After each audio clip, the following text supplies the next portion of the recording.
The first thing that I want to show you with this video is the xAPI.com website. This is brought to us by Rustisi Software, who the ADL has named as the keeper of the xAPI standard. They helped bring it to the point that it's at today, and they've released the standard out into the wild, and people are starting to build things with it. On xAPI.com, there is a page specifically for people who want to build pilots or prototypes.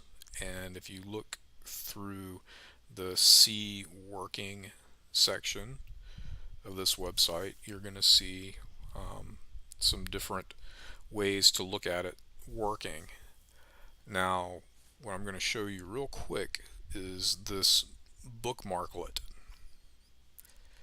And this is something that sits in your browser, and it records what you look at on your browser when you click the button. And it doesn't matter where it is, doesn't matter whose content it is, what it is. If it's a web page and you click on the Bookmarklet button, it sends a record back to our learning records store. Now, as you can see, I've been fooling around with this learning records store, and here are all of my interactions. The last one being on April 22nd. Today is May the 4th. So here are the instructions for starting the Bookmarklet. You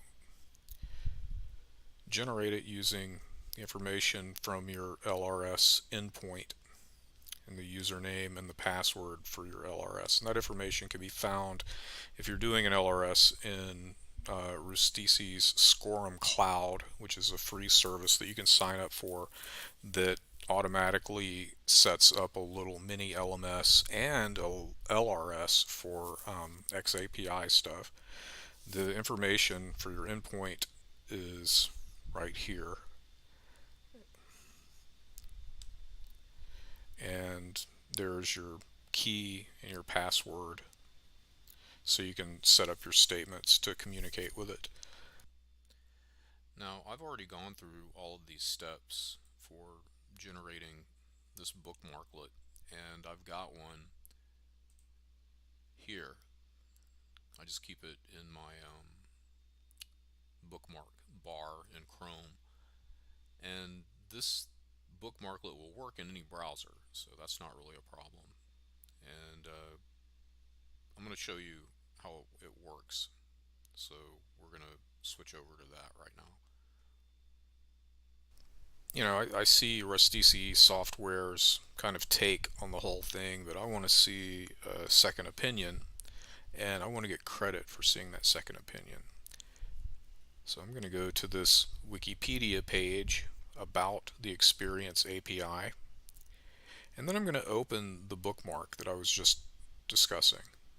And it's a bookmarklet. I generated it using the endpoint information for my learning records store, and now when I call it up, it shows up over here, and it's called the Tin Can Reporter, and we can see the object value being picked up from the title of the page that I'm looking at, Experience API Wikipedia.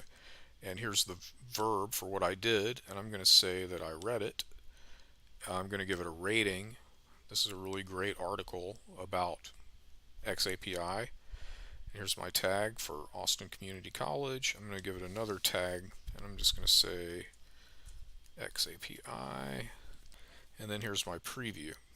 I read Experience API to Wikipedia, and I rated it 5 out of 5. So I'm going to send the statement. Statement is sent. And now, when I go back to my LRS, I'll refresh this guy. And there we have S&A Landry read Experience API Wikipedia. So that's the statement that I was able to send from my browser. So let me do another one. We're going to look at this Wikimedia Foundation webpage and pull up the Tin Can Reporter bookmarklet that we configured, and we can see here is the object Wikimedia Foundation Wikipedia, and the object name was grabbed from the website. And I read this is the verb for the statement, and it's not a very good article, so I'm going to give it a rating 1. And then here's a preview of our statement that's going to get transmitted to the Learning Resource Store. Stephen Landry read Wikimedia Foundation Wikipedia and rated it 1 out of 5. So I'm going to send the statement. Well, here's my endpoint. This is the latest version of the information in my Learning Records store. And I'm going to send this statement. The statement is sent. And when I refresh my LRS, then here's the statement. So functionally, that could go into a learning management system, or that could go into a social media platform, and it could do all kinds of things. If you get a statement that said that you read something from a list of approved resources, maybe if you read enough of them, it can unlock a training where you can get a micro credential or a badge or something like that. So it's a tool for doing learning outside of just a course in an LMS.